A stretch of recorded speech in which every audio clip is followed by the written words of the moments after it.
the ladies I coach do overwhelmingly feel isolated and also um, at the mercy of th mostly like their managers Mm. and their colleagues, their peers. I feel that's something our modern society is really lacking is this community, especially women to support each other. Yeah, I think we're going to be more like having female leaders is going to be more critical than ever before. We're heading into the age of, well, not heading into, I guess we already are there, of AI and um, don't forget all the blockchain technology and stuff like that. I just want to, like I said, spread the news of the importance of community and getting people involved in that Mm. and getting the ladies involved in that.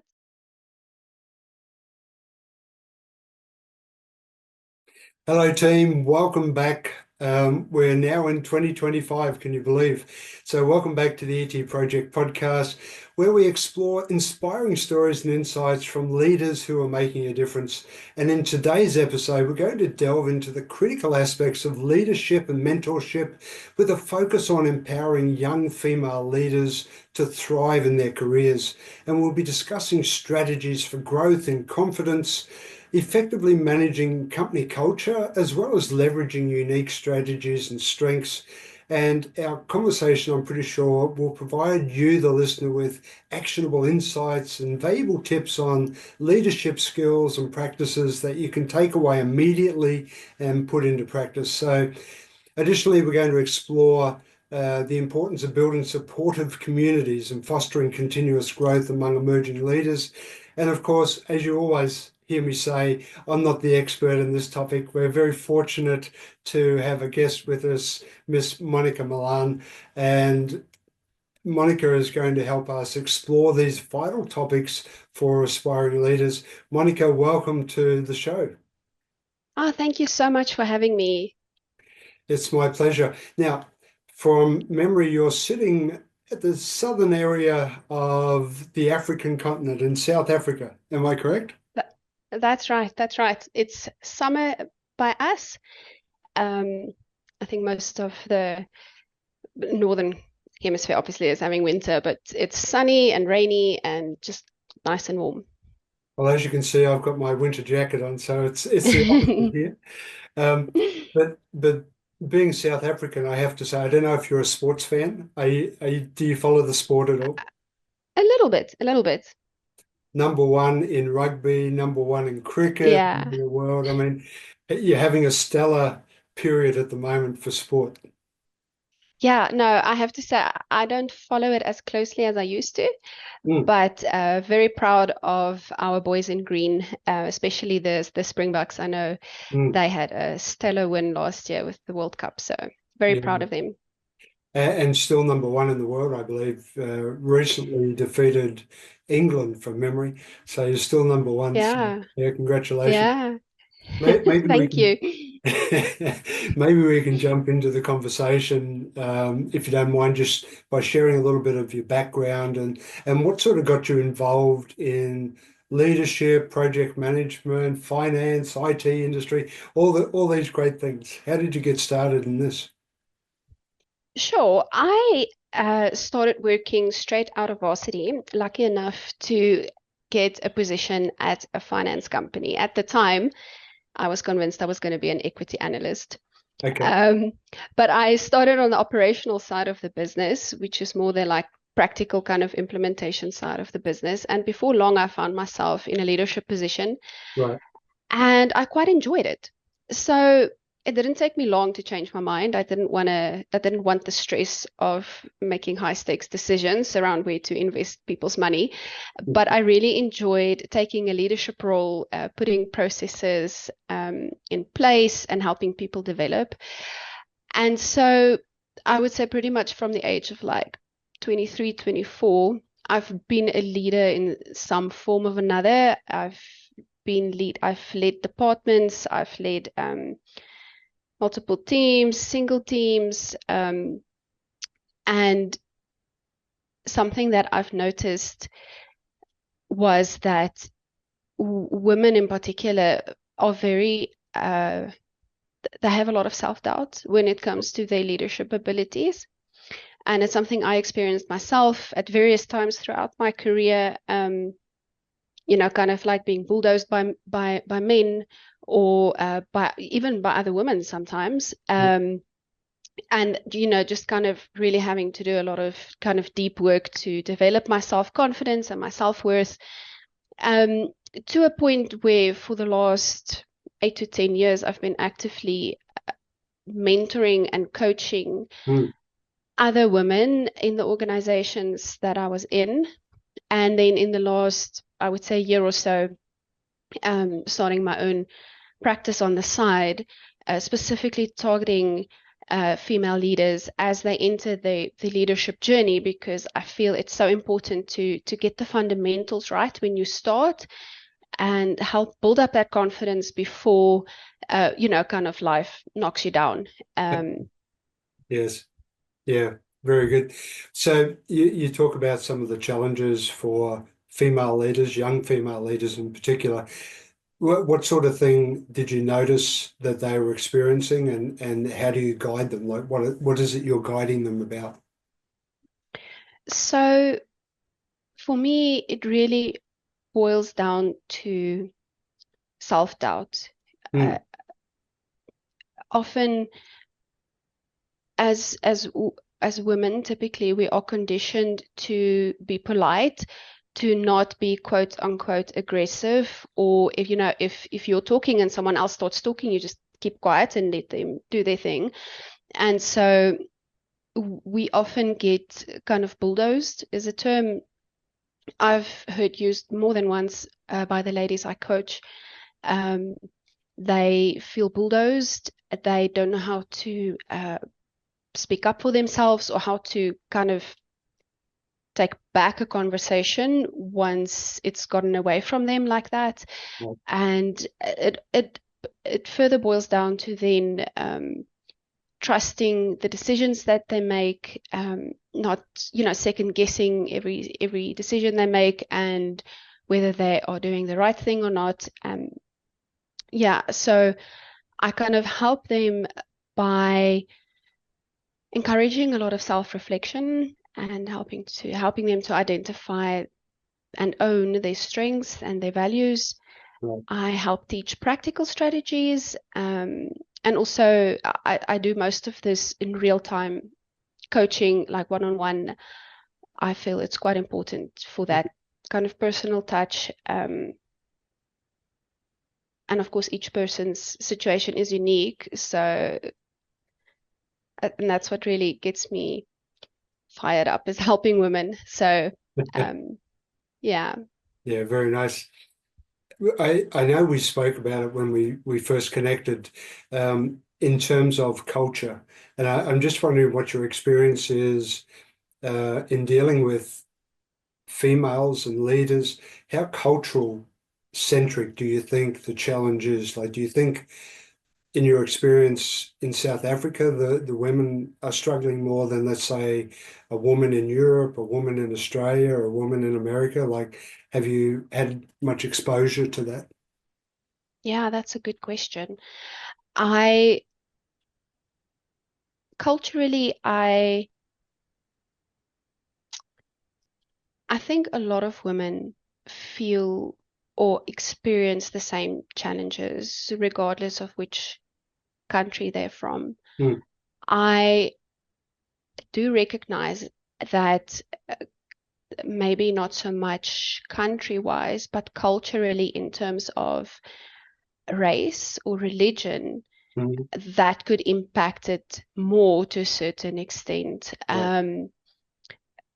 I do know that the darker skinned ladies, women of color, um, they are typically even worse off than what I would be, Mhm. or what I've experienced. And it makes me sad. And obviously that's part of what fuels me, is this drive to help women overcome those obstacles. Mm, So I do think in South Africa we are very much aware of different cultures because we are a very multiracial country. We've got a lot of national languages, lots of different people working together, and so I think we've come a long way in identifying, or at least being aware of these challenges.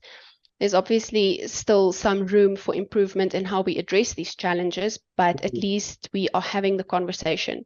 And so I'm not entirely sure how robust that conversation is in other countries.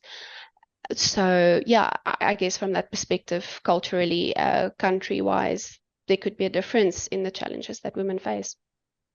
I know in my own experience, if I think back over my career and the different countries I've had exposure to, I, I would say it's fairly universal, would be Mm, my own gut feel. Um, I mean, there's a lot of conversation about the struggle of women in leadership, you know, regardless of whether it's young women or women in general. Um, some years seem better and there's more progress than other years. You know, at the end of last year, I think there was a lot of conversation about this, but I would generally say it's nowhere near as advanced as where it should be or could be for women in general. So yeah, you talk, I know, a lot about the corporate environment, and I'm wondering if we move now from a country culture to a corporate culture, and we look at specific industries. I come out of a fairly industrial-based industry or industries, and I would say women were underrepresented, very much so. Um, you come out of the finance, the IT area. How did you find it within those industries in terms of representation? yeah, there's definitely an underrepresentation of females in the IT industry. Mhm. It I I do feel it's getting better when I look at the newer kind of flood of graduates and stuff entering the market. There are a lot more females than there used to be. So I feel slowly but surely those kind of gender barriers are breaking down. Mm, But definitely industry as well as company culture plays a large part. I would once again argue that company culture is more important than necessarily industry. mhm, Uh, because from my personal experience, you, I work at a company whose values or which whose values companies whose values resonate very closely to my own personal values. okay. And because of that, even though I'm in the industry, the department, the IT department, which typically don't have a lot of females, I still feel supported. I still feel empowered. And because of that alignment of values, I always feel like I am able to speak my mind and I'm taken seriously. Right. Whereas I've worked at a different company with different values, not necessarily wrong. I don't believe values are right or wrong, but a different set of core Mm, behaviors that drove that company. It was not in alignment with who I am. Um, and it was very, very difficult for me to reconcile kind of my leadership style and how I wanted to be perceived or taken seriously in that kind of environment, even though at that company I wasn't even in the IT department. I was in operations, which is a much better representation of male and female and yet my opinion wasn't valued at all. Um, and so, yeah, I would say company culture is very, very important in terms of supporting our female leaders. Mm. Yeah, and that's also why I put such an emphasis when I work with people one-on-one. One of the first things I do is have them identify their core values, Right. because you need to know what you stand for and what is important to you, and that will help you act in alignment with who you are, which will make you feel and act with more confidence Mm. in the long term. Yeah, for sure. Yeah. For sure. I like that. I was just wondering as you were speaking there, if we look at where the values for a company are driven through or from, they tend to be top down, Mm. as a generalized statement. And if at the top is male dominated, I'm wondering how much there is a male centricity to the values that are being spoken about, and whether that's creating any disconnect. I hadn't thought of it from that angle until just now, so I don't know if that's relevant or not, but I'm curious on your thoughts. Yeah, I think that very much plays a role. I am a firm believer that representation on all fronts is important at a senior level, at a Hmm, C-suite level, not just male and female, but also different cultures, different races, because together you're more than the sum of the parts, right? You can have a much more robust discussion. You are a lot more aware of the implications of decisions and values and stuff like that. So yeah, I definitely think the top leadership, as it pertains to them setting the tone, if you will, or the hmm, values of the company is very, right. very important. And so representation is very much needed. Yeah.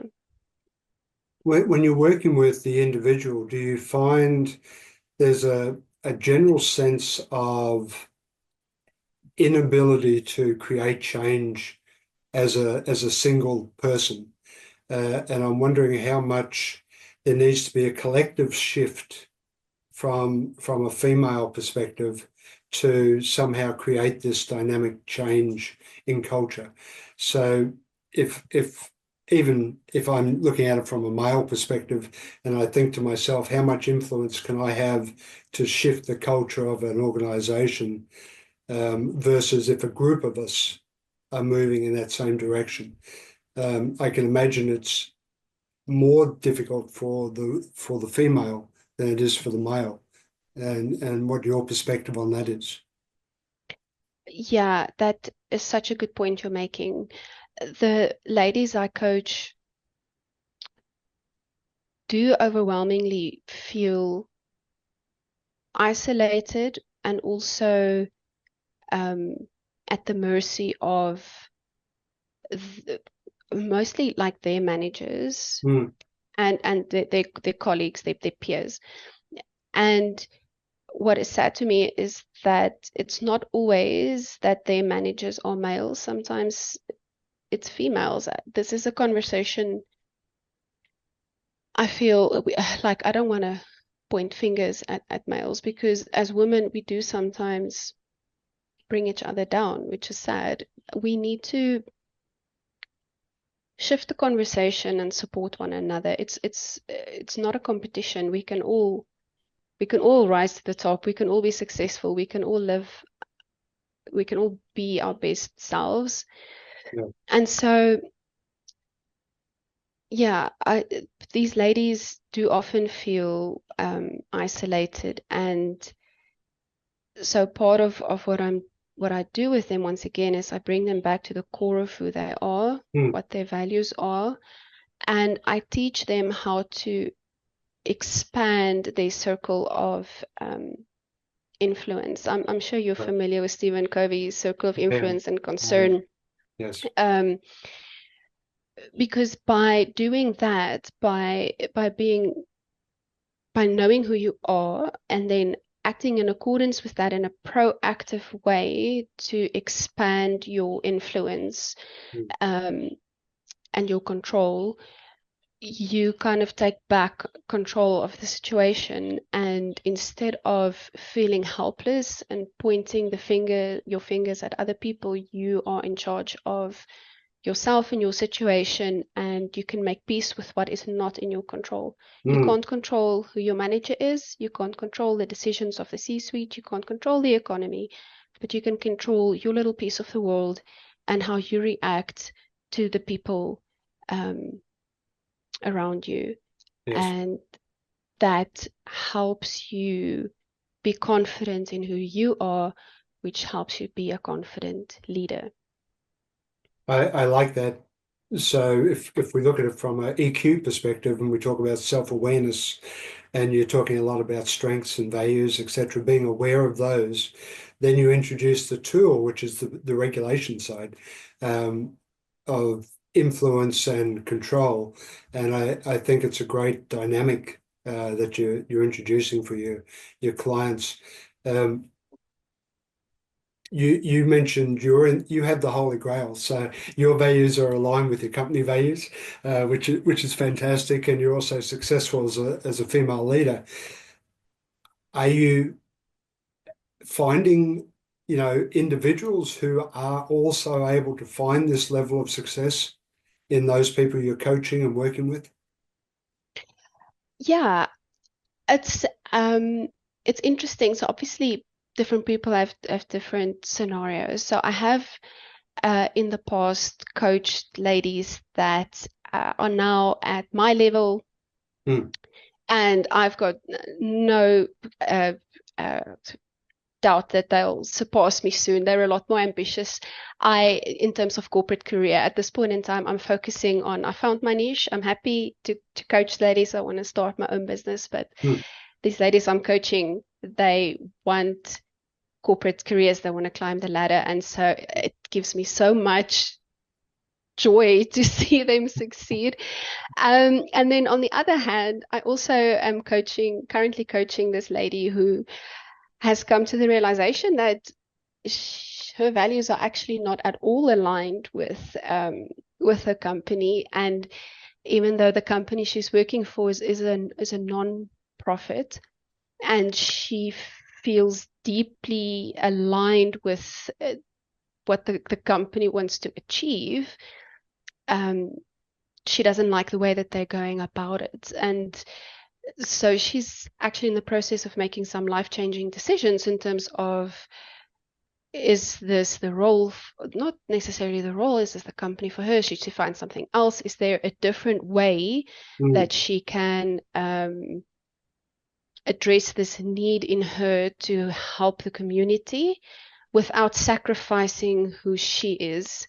right. Um, and so that is it's a very interesting journey, and I'm so privileged to be a part of it.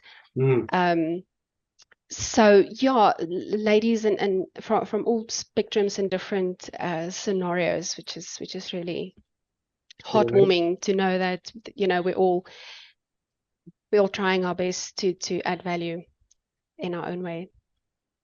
I've been in many conversations where for the female leader, it's doubly challenging in many cases because there's the stereotypical image in the male's mind of how a female leader should behave. And if that leader becomes too ambitious, too aggressive, regardless of how the male is behaving as a leader, then they're cast into a mold, a specific mold, and it becomes really unfair and challenging. And I was just thinking while you were talking about you working with a couple of leaders who are very ambitious. The risk for them, I can imagine, is how they will be perceived as they move higher and higher. And Yeah, if they become too aggressive in that career ambition, how do they, what's the pushback that comes from their male counterparts or even from the female um, yeah, cohort?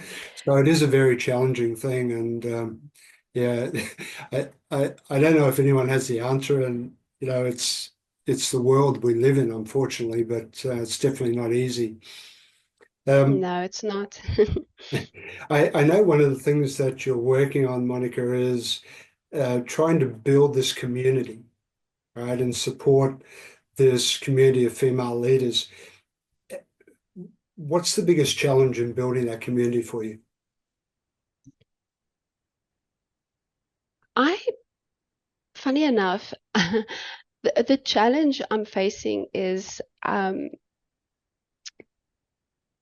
I don't think the ladies realize that they need a community. Mm, Part of growing up, you're conditioned to be the nice girl, to people yeah. please, to be less than, but part of it is also like, and contradictory to that, you're supposed to be strong and do everything yourself and not ask for help. Like, don't ever be an imposition to anyone else, heaven Yeah. forbid. Um, and so I think when you get to the stage in your career and you've been promoted as a leader and you're like, okay, I'm a leader. I'm supposed to know what to, I'm supposed to do everything myself. I'm supposed to know what to do.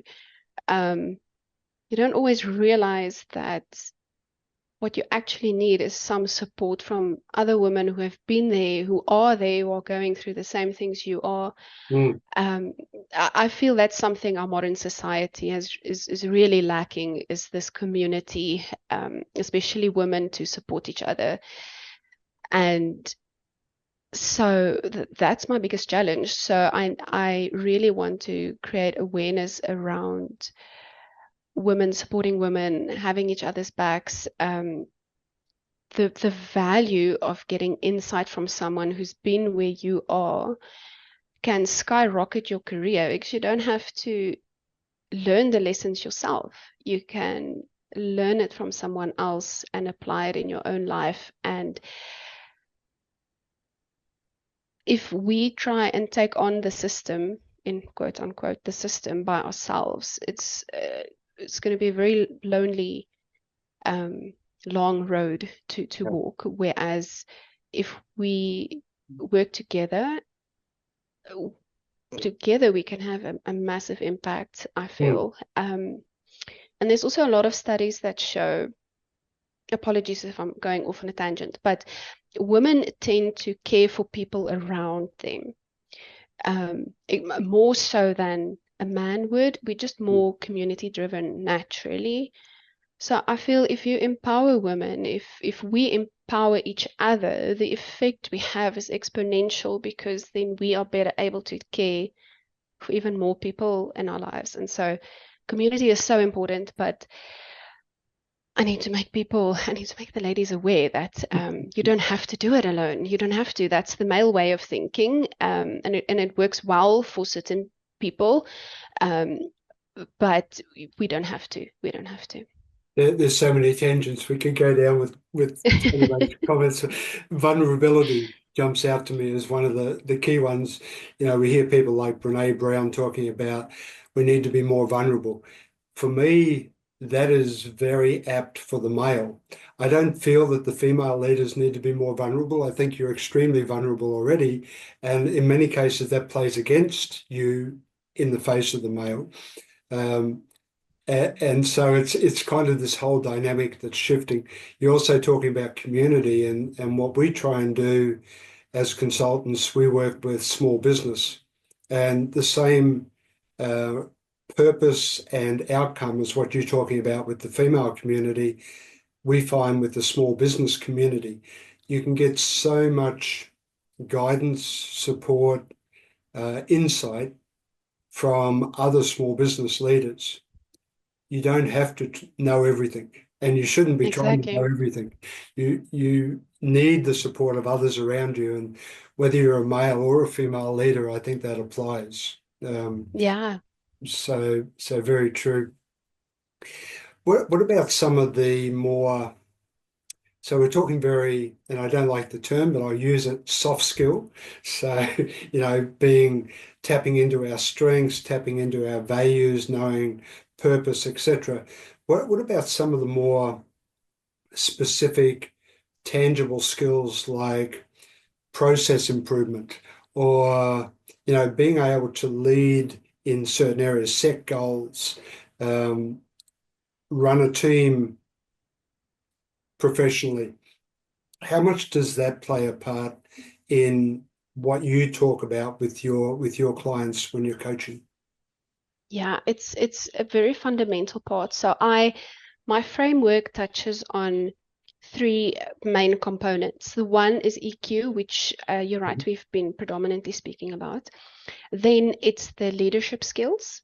Right. That's the hard skills, how to communicate, how to lead a team effectively, how to lead your team to decide on its goals, and its values. Mhm. And I talk a lot about, you know, sorry, let me just think of a little bit now. Anyway, there's a lot of the kind of the hard skills. And then the third component then is career planning Mhm. Mhm. and how to be proactive in terms of managing upwards and, personal branding and, laying the foundation for the point in time that you want to take the next step in your career. Mhm. And really, it's the intersection of those three that will make you a really great leader. So yeah, I do focus a lot on the hard skills. It's very important. So I actually, the program that I offer, I have teachings that kind of cover these hard skills, the foundational stuff that I feel everybody needs to know. But then every person in my program then can set up one-on-one time with me where we can discuss the application of those principles Right. in their situation, because that's where I feel I add the most value, is uniquely applying Right. those concepts to their situation, because that's where a lot of people falter. I mean, you can find a lot of information online. You can go to ChatGPT these days, Yes. um, but they can always help you apply it to your situation and your personality and what you feel comfortable doing. A Mm. lot of ladies at the start of their journey might not feel comfortable being as bold as you might have after you've got a couple of wins under your belt. So Yeah. yeah, it really is an intersection of the knowledge, the core skills, and then the application of it. Yeah. There's the expression that there's nothing beats experience, and uh, I'm a firm believer in that. There's a lot of people that don't support that belief, but I'm a firm believer of it. Um, just before we shift off that, you mentioned a program that you have. What do you call the program? It's called She Leads Boldly, Mhm. and it's kind of my core offering. It's a 3-month program where you've got access to these teachings, as I mentioned, of the kind of the hard skills, Mhm. and then you've got access to me, where you can set up one-on-one time with me and to discuss the application, as I said. And then you also have access then to a community of other ladies that are part of my program. You can have discussions online. So if you want a more immediate response, because I'm not always available immediately, Mm. then you can go to the community and ask your questions there and have kind of feedback from your peers. Right. Yeah, and then you can get then more longer term access to those teachings after the initial 3 months. Okay. You mentioned earlier on about helping female leaders in particular find their voice. Um, and it gave me the concept of communication, which, regardless of who you are as a leader, it's one of the foundational requirements. How do you help female leaders find their voice or become more effective communicators? Uh, to touch back on what you just said, experience plays a big part in that, Mm. but you also have to be deliberate. So, the first step is awareness and being aware of how important communication is, and not just verbal communication, but Yeah. body language as well. Mhm. And then making the ladies aware of, once again, the kind of the hard skills, which is, how to give feedback, constructive feedback, how to listen actively, how to take criticism, how to respond, but then also encouraging them to start applying it, because it always amazes, well, not amazes me. I mean, that's what I'm doing, but something I want all leaders to do is meet regularly with the people that report to you. It sounds fairly simple, but yet a lot of people don't actually do that. And so I encourage them to meet regularly with the people that report to you, and don't wait to give feedback. I think as females also, if we're very wary of confrontation, so we tend to kick the ball down the road and postpone the problem, whereas you're not doing anyone any favors by staying away from the difficult conversation. If you need to give someone feedback, to it as soon as you can, because it gives them the opportunity to improve before bonus time, before performance appraisals. And it also lessens your frustrations, because now you're not frustrated by this person not doing their job properly. So you need to have those regular meetings with people that report to you and practice communicating and in a way that builds someone up and doesn't break them down. And then at the same time, coming to the community and saying, I had this situation and this is how it played out. I feel I could have done better, or could I have done something differently? And then having that discussion and kind of learning retroactively is also super important. Once again, that community where you can kind of bounce things off other people and just learn from them. Yeah. I can imagine the community being super important, particularly for young leaders, young female leaders, or young females, even considering moving into leadership.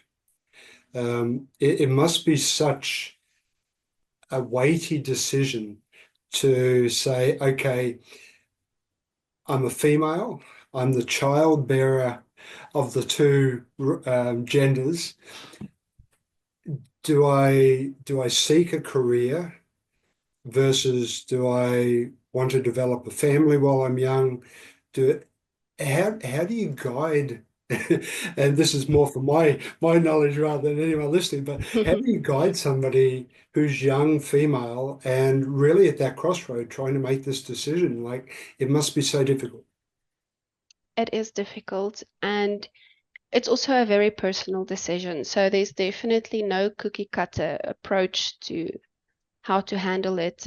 I think my best advice in those kind of situations is, you don't know what the future holds. So you may as well do something that progresses you professionally, or because if you are in a role that challenges you, you will grow as a person as well. So depending on the age and obviously the circumstances, like I said, you may feel like this is this overwhelming decision, that I would just argue that you don't know what the future holds. You don't know what's going to happen in a year or two. COVID could strike, a pandemic could hit the world. So don't stress too much about what could happen 5, 6, 7 years down the road. Focus on developing yourself now. It's obviously, the conversation will change if the person is actively trying to start a family, but it would depend on their personal circumstances. I also know ladies that they thrive on challenges. They they've got kids and a busy career, and they love it. Like, they're not burnt out, which is great for them. Me personally, I take a more laid back approach, and I do I don't want to go 24/7, but we're all different people. And Yes, so, yeah, there's no cookie cutter approach really. very good. You opened the door, and I ask all of our guests this question: what is the future? So if we look at the future in finance and the IT industries, obviously technology is having a major impact in every industry. Is there something leaders, female leaders in this case, should be thinking about 1, 2 years down the road that you see on the horizon? Yeah, I think we're going to be more like having female leaders is going to be more critical than ever before. We're heading into the age of, well, not heading into, I guess we already are there, of AI. And um, don't forget all the blockchain technology and stuff like that. And it's changing the landscape of pretty much every industry. Yes. But AI cannot replace empathy, cannot replace EQ, cannot replace a person um, genuinely caring for someone else. And I feel that is a female leader's superpower, is her ability to have that empathy and that caring and that genuine drive to do the best for the people that report to her. And so at the moment, especially with AI, and I don't know if you're familiar with Mo Godot. Um, I hope I'm pronouncing his surname right, but he talks a lot about AI, and he was a leader at Google's DeepMind. Right. But he was saying that AI is not yet at a point where it's going to take over the world, quote unquote. But it's at a point, if you want to imagine it as like a toddler, it's at the point where we need to teach it what is right and wrong. What does it Mm. mean to be human? And a lot of what's on the internet at the moment is very black and white, is very, I don't know if male dominated is the right word, but it's very, it's the nice things, the good news, the happy news, the more feminine aspects of the human nature isn't always represented on the internet because it's Mm. not news, it's not entertaining. We are at a crossroads now where we can teach this toddler, this AI toddler, what it means to be human and what it means to care and have empathy and have EQ. And um, female leaders in particular, I think, are in a perfect position to do that by Mhm. speaking up, by being involved in the conversation, and definitely being hopefully a part of the implementation Right. Yeah, for of sure. future technologies. Yeah. Yeah. I mean, you're sort of touching on biases. That's a big topic I know within Mm, the whole IT community and discussion. And I agree with you that the broader cross section we can have in all of the content that's been produced, and all of the programming, etc., that's going on, I think the better the future looks for everybody. exactly. So Mm. I think that's a valuable point. If there are young female leaders out there, any specific tips that you would leave them with as we come towards the end of our conversation? Is there anything that they can do that as a tangible takeaway from this conversation to help them find their voice, to help them progress their career? I would advise them to get to know themselves better. So identify your core values, Hmm. three to five at most, Yep. and start asking yourself the difficult questions of whether you're living in alignment with those values or not. I think that's a very crucial first step. Hmm. And from there on, when it comes to things like confidence in decision making, confidence in when you're interacting with other people, if you make sure that your actions are aligned with your values that will drive your confidence. And yeah, I think that is probably the most important step that you can take. Very good. Nicely expressed. So hopefully people listening can jump on that and take that away. By the way, I wouldn't, for the males that are listening to this conversation, that advice applies equally for you as a young leader, a male leader as well.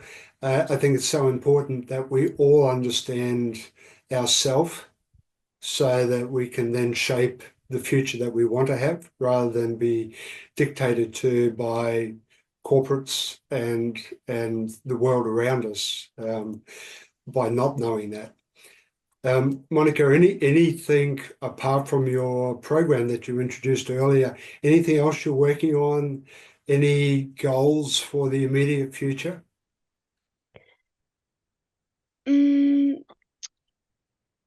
I just want to, like I said, spread the news of the importance of community and getting people involved in that, and getting the ladies involved in that. And yeah, so to that end, I am I have a resource for your audience. It's at sheleadsboldly.com/confidence. It's a document that will help you implement some of the principles we spoke about today.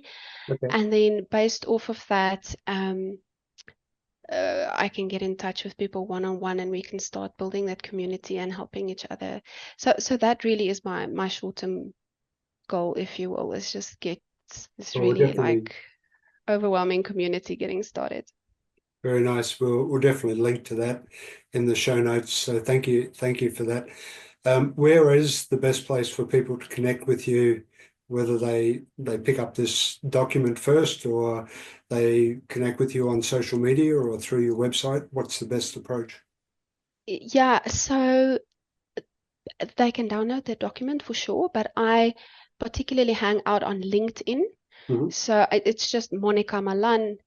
I can get you that link as well. So I'm most active on LinkedIn, but they can also contact me through my website or via email. All right, perfect. Last question. What's the legacy that you're hoping to leave in the realms of leadership, mentorship, coaching? What are you hoping to leave behind as a result of everything you're doing? I want to leave behind female leaders who are in turn making a positive impact on their communities.